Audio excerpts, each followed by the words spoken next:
Hi, welcome back to Ask a Creationist. I'm Todd Wood. I'm a young age creationist. I'm here to answer your questions about science, the Bible, evolution, creation, origins, philosophy, theology, whatever you got. If it's about creation, we're interested in hearing from you. Maybe your question could be featured on a future episode of Ask a Creationist. This week, we have a question that I get a lot. It is understandable to some extent, but also annoying and exasperating. So let's get right into it. The question is, are you crazy? And this is a question that is directed to me. And the usual elaboration goes something like this. I read somewhere that you believe in young earth creationism because of the Bible, but you also believe in evolution because all the evidence supports evolution. How can this be? How can you believe two contradictory things at the same time? Are you schizophrenic? Are you mentally ill, right? Are you crazy? What's going on in your brain that you can do this? And it's nonsense from the start because I don't believe evolution. Obviously, if I'm a young age creationist, I don't believe in evolution. But I think it's also somewhat symptomatic and frustratingly symptomatic of sort of our modern culture, right? So our modern culture is just, at least here in the West anyway, is just obsessed with these fractionated protest culture where my side, my tribe, or whatever it is, we have all the truth, all the logic, and all the evidence on our side. And the other side, aka those people, well, they have nothing but lies, irrationality, and frankly, they're evil.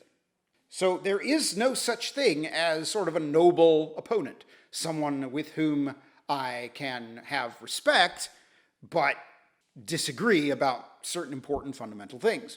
The only options are, I agree with you 100% and we're on the same side, or you are the enemy, you have absolutely no evidence for your position, your logic is complete shambles, and you're evil because you keep promoting what you know is completely bogus. These extremes are ludicrous.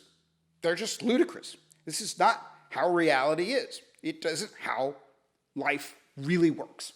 Because people, no matter who they are, no matter what they think, even if they profoundly disagree with what I think, I still think that those people have reasons for what they believe.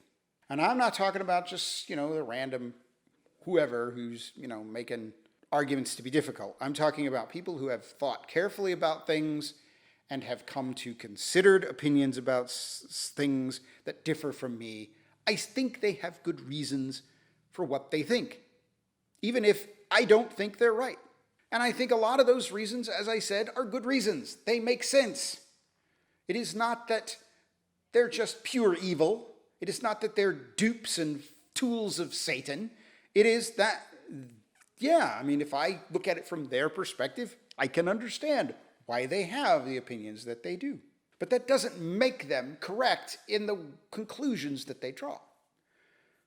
And this is just humanity, right? This is just perfectly reasonable rationality to be able to look at someone's position and go, yeah, that's actually pretty compelling, even though it's wrong.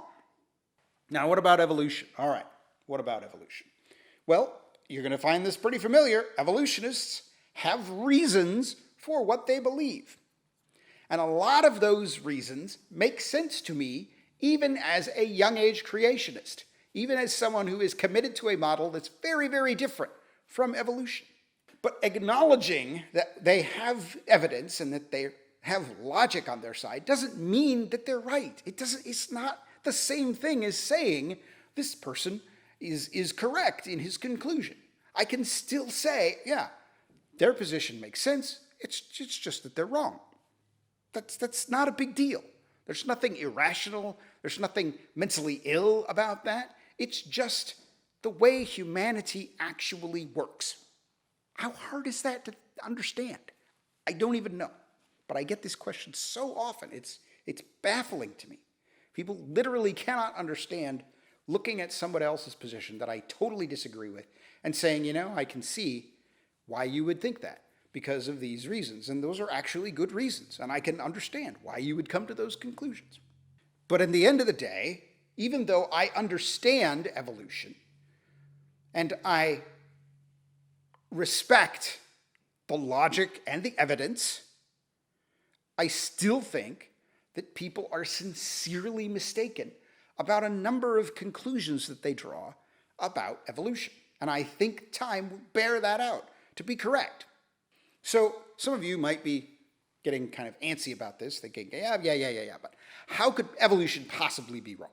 All right, well, number one, I don't think evolution is all wrong. I don't think it's 100% total catastrophe. Because again, I am a rational, thoughtful individual who does not just say everything that you think because you don't agree with me is totally 100% wrong, because that's insane.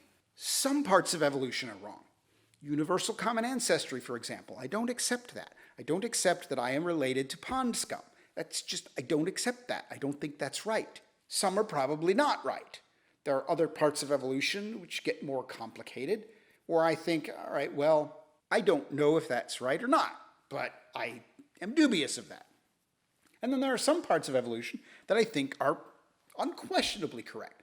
The relationship of species on islands to species of the nearest mainland. There's no doubt in my mind that unique island species come from species that once lived on the mainland and somehow came to the island and differentiated and became unique species there. So I do not look at evolution as one big giant thing that must all be 100% wrong, because that's insane. Number two, the more inferential a model gets, the more complicated it becomes. So what you find in evolution, the large model of evolution of life over billions of years on this planet, draws from inferences from comparative genomics and comparative biochemistry. It draws on inferences from the fossil record. It draws on inferences from geology and radiometric dating. It draws on all of this vast amount of stuff.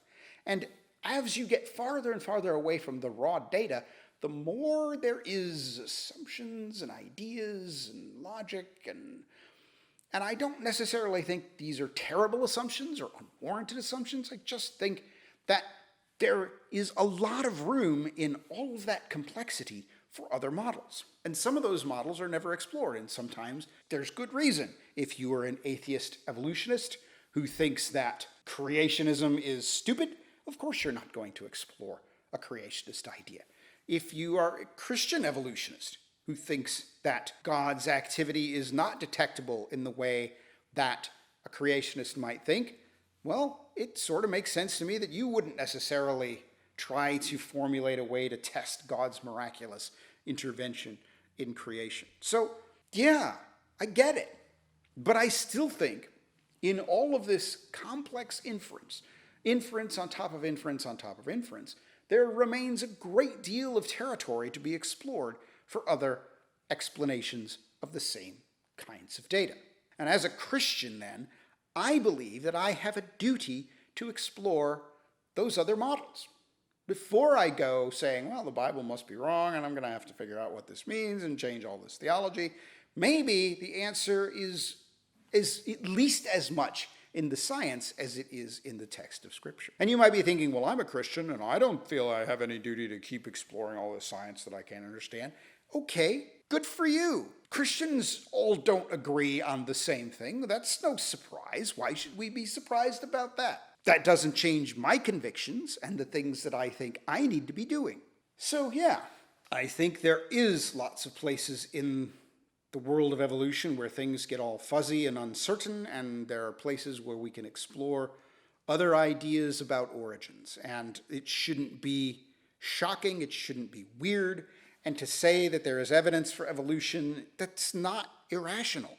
That's perfectly reasonable, perfectly understandable. So let me just make it very clear to you. Evolutionists are not evil, and evolutionists are not stupid. In fact, some evolutionists can be fine Christian people, but that doesn't make them right about evolution. So if you're interested in learning more about my interactions with evolution and people who advocate for evolution, check out my book written here with Daryl Falk. Daryl is former president of BioLogos, the leading evangelical organization that promotes acceptance of evolution among evangelicals. We spent a lot of time together sort of wrestling with these issues. He would pretty passionately disagree with my position on evolution and origins, just as much as I passionately disagree with his position on origins. And yet we are friends. And we wrote a book together. And I think it's really important, and I think you should read it, especially in the lead up here to the American presidential election this season. When you're wondering how in the world can anyone possibly vote for that guy, you might be surprised. And here's another example of that. How can anyone possibly believe that that's true, that evolution is real? Read this book and be surprised with me, because I've been remarkably surprised by my relationship with Daryl. So, thanks for watching this video. If you've enjoyed this, check us out at coresci.org. You'll find links there to our social media accounts on Instagram, Twitter, and Facebook. You can connect with us there. You can also find our contact information at coresci.org. If you've enjoyed this video, leave a like, subscribe. We'd love that. And if you're really into it, check our notification box for notifications on the next episode of Ask a Creationist. Thanks for watching. See you next time.